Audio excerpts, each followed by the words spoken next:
Auckland International Airport, 9 a.m., November 13. A yellow Boeing 707 freighter lumbers to a parking space on the tarmac. About the same time the plane lands, in a stadium not 10 miles from the airport, men race the clock to build a giant outdoor stage.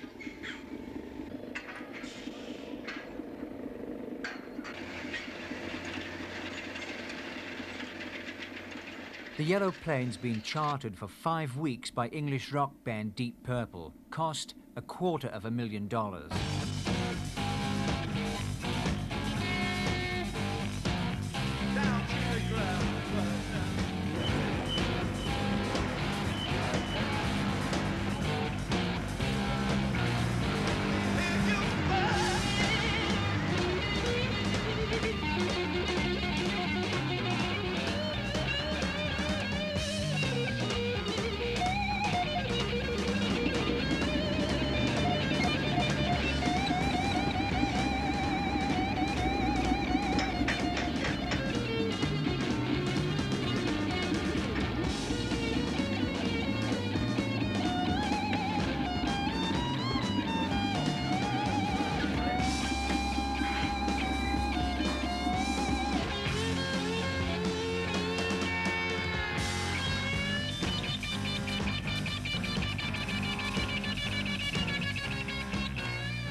$20 tons of sound gear came on the plane, including an electronics expert and 20 roadies.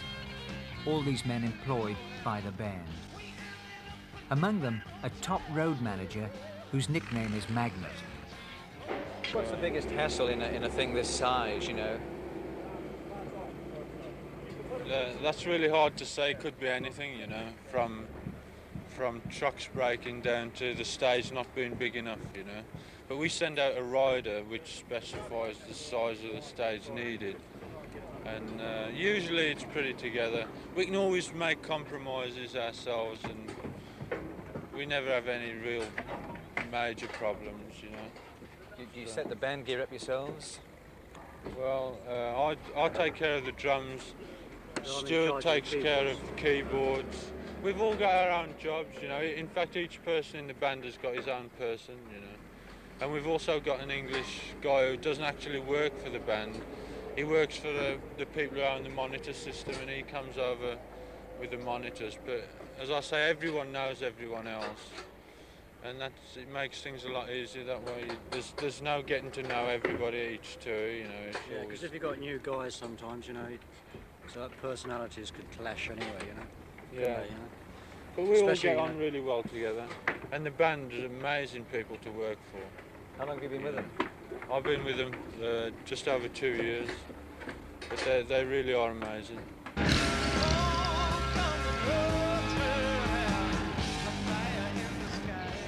Marvellous blokes Purple may well be, but not to the extent of travelling with 20 tons of luggage on a freighter. They travel in style with wives on standard flights. All have personal managers travelling with them. Outside, a fleet of chauffeur-driven limousines awaits. One each. Cost $500.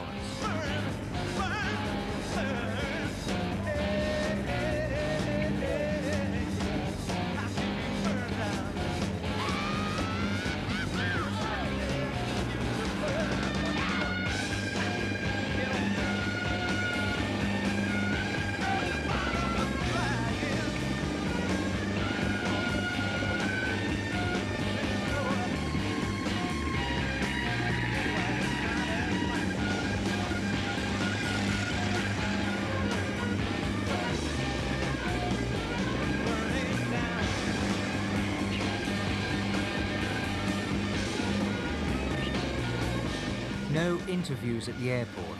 The band's tired after its flight from Hawaii, so it's straight to the hotel for a few hours sleep.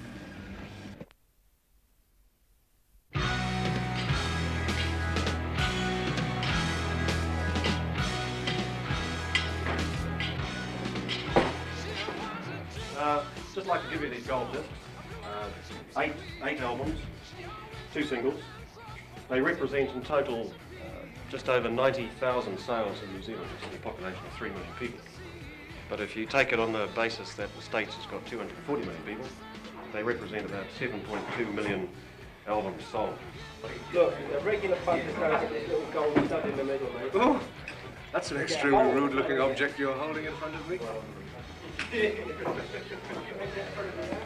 What's the committee one? Oh, is that blue? That's really not. Look, blue? Yeah, it's pretty. We made that up on the way here. It's really conservative. Deep Purple's had quite a few changes. Today's lineup, from the left, Ian Pace, Tommy Bolin, Glenn Hughes and David Coverdale. Yeah, well, that's certainly a whack of gold disc you got anyway. A lot of humour there. Where are you used to getting them? Well, yeah, you can get very blasé about getting them, but it's always nice.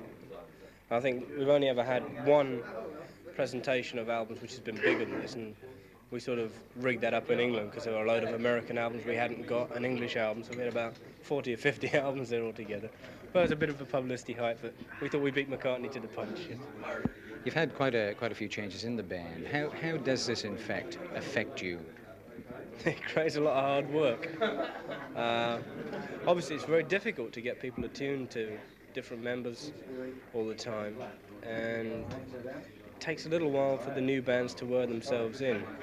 We've been really lucky with this set of 5 people in that it's come together in a matter of a few months, as opposed to like nearly a year for the old bands. So we're all very happy and very confident and very proud of the album we've done. When Ritchie Blackmore left, was it a shock or had you known it was coming? Well, we knew it was coming, but it was a shock when he told us. It was like mid-tour, you know. And we'd planned another album at the end of that tour, which was in Europe. And everybody was all like getting into the whole thing and getting quite excited about the way things were going. Then, bang, out of nowhere, it came, I'm off.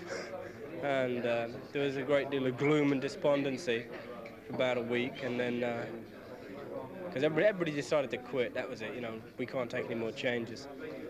Then a wonderful little man we have working for us called Bill Reed, who's officially our accountant, but more like a father figure to us all, said, well, why have you got to stop? Why don't you go on? And he just planted the seed that maybe there was another chance, and we took it. Any bad vibes between you and Ritchie Blackmore? No. Ritchie's a weird dude. He says loads of weird things in the press, which he always denies afterwards, which 90% of the time I believe him because he's probably the most misquoted man in the world, you know. I know he was bored with what he was doing for the last year with us, and he's not the most subtle of people when it comes to talking. So some of the things he tends to say look a bit outrageous if you don't know him too well. But, oh yeah, we're still great pals. You did quite well with your new vocalist too, quite lucky there. Yeah, it wasn't bad, was it?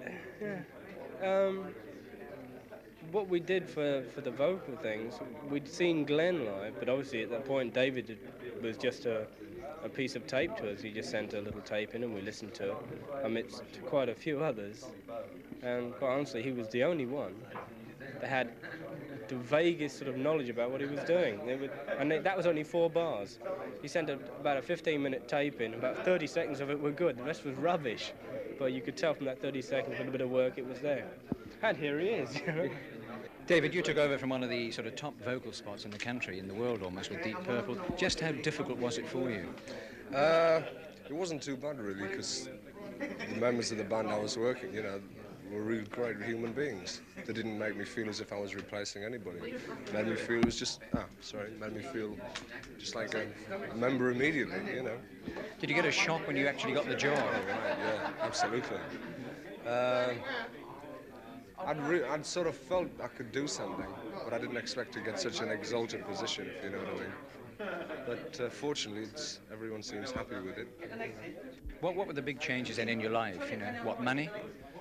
Well, I don't like to think about the money side of it.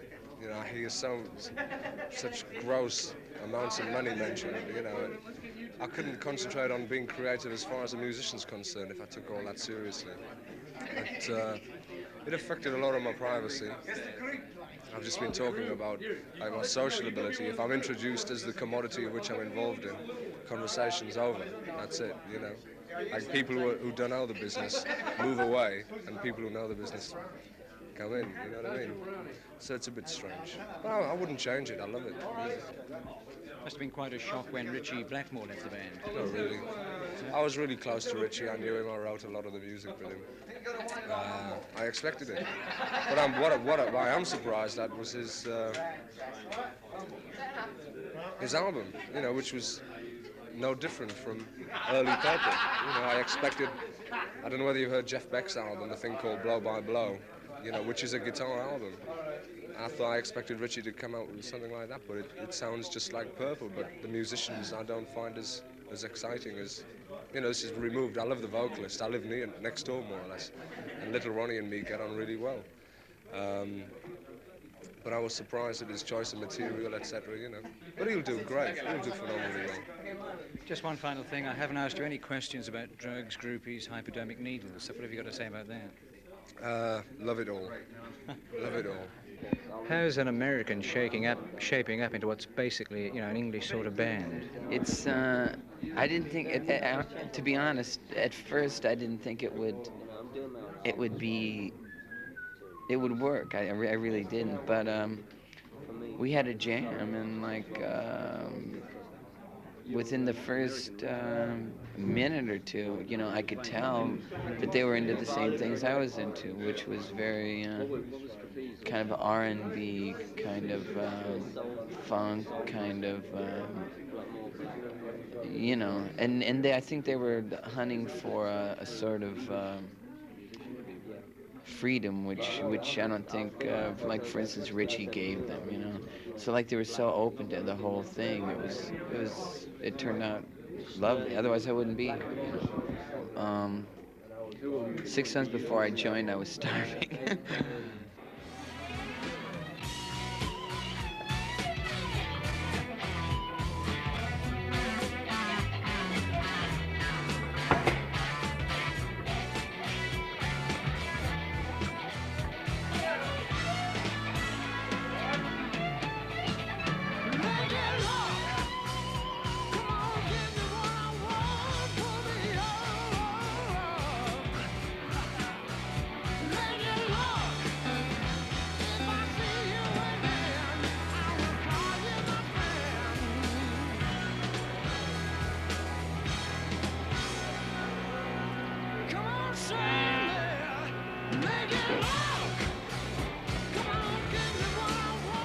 The band moves to individual caravans backstage.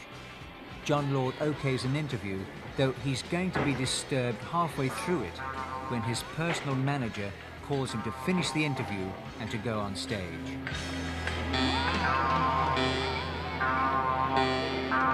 How did a classically trained musician get into rock music in the first place? Well, I was at drama school, and I had no money, and no other source of income at all. And a friend of mine asked me to play in a blues band with him. It was the early '60s, beginning of the blues boom in England, R&B we used to call it. And I really just started doing about 2 or 3 nights a week just to pay for the flat I was living in. And it escalated from there. You know. I enjoyed myself. Formed a proper band with this guy, and that was the band that became the Artwoods, which really sort of where I started in the business. Yeah, most people would, know of the Artwoods, and when you think back to those particular days and compare it with what you're doing today, the mechanics of the whole business today are quite frightening. Well, you've seen that a lot out there. Yeah. Just talking about it.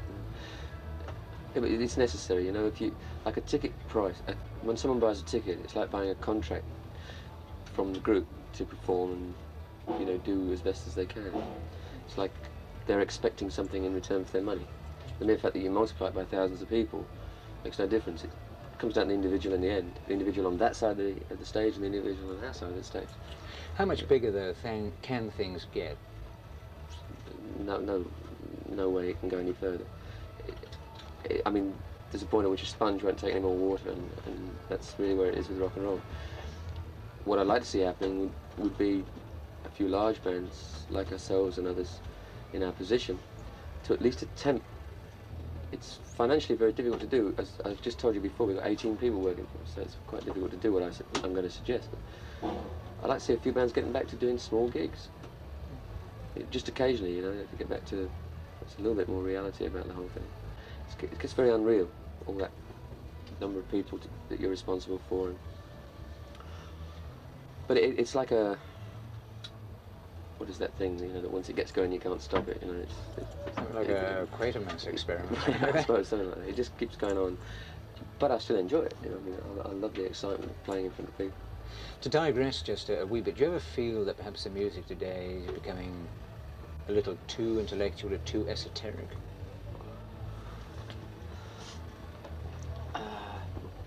On the contrary, I think it could get, you know, I don't see any reason at all why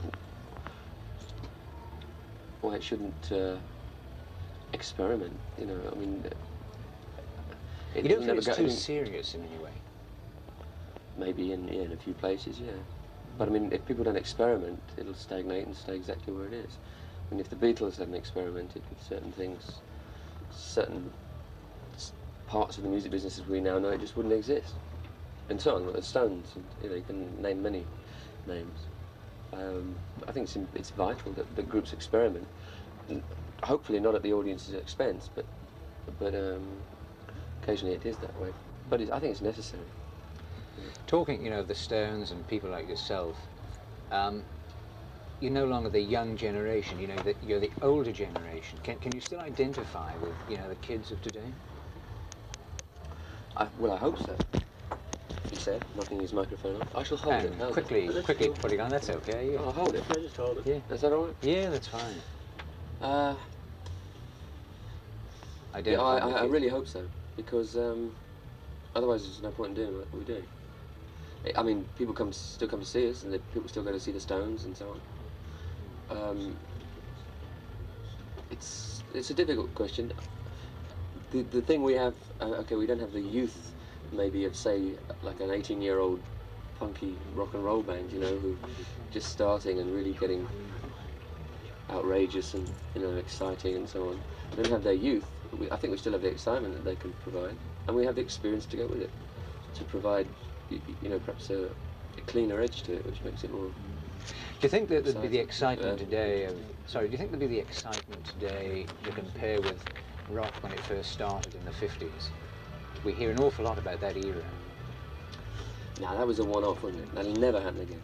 I mean, you know, the introduction of that kind of music into the way that people were then just can never happen again, because times have changed so incredibly violently. You know, I mean, the safe, secure, easy, quiet suburban way of life was so and then suddenly people like Chuck Berry and Bill Haley and Little Richard and so on are suddenly screaming down your radio set. That can never happen again, you know.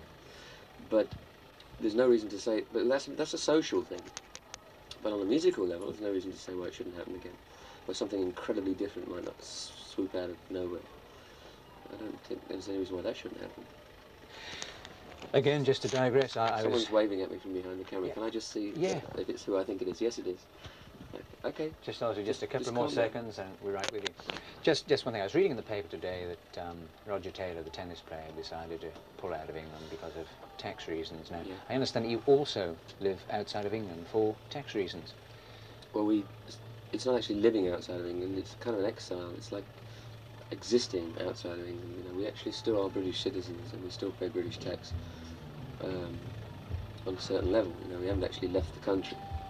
It's just a way of doing things whereby you try and avoid the really heavy, stinging top 30 or 40% that they. I mean, we can go up as high as 92% of our earned income, which seems to me to be a bit ridiculous. I mean, I know Britain's in trouble and it needs all the help it can get, but I'm an individual who requires certain things, and my working life as a rock musician, as a well-paid rock musician, is very small. It's 5 or 6 years at the most. John, quite a few thousand people out there waiting, so I'll cut it short with just one final question. Sure. You know, if you had your time sort of over again, what do you think you'd like to do? Be a rock musician, I guess. Can't think of anything better to do. Maybe a concert pianist, but I think the hard work would put me off before I get 8 hours a day. I wouldn't care to practice that. No, I'd be a rock musician. All right. I loved it. Every minute of it so far. John, thank you very much. Thank you. God bless you! It's lovely to be with you in New Zealand. Thank you for coming to see us.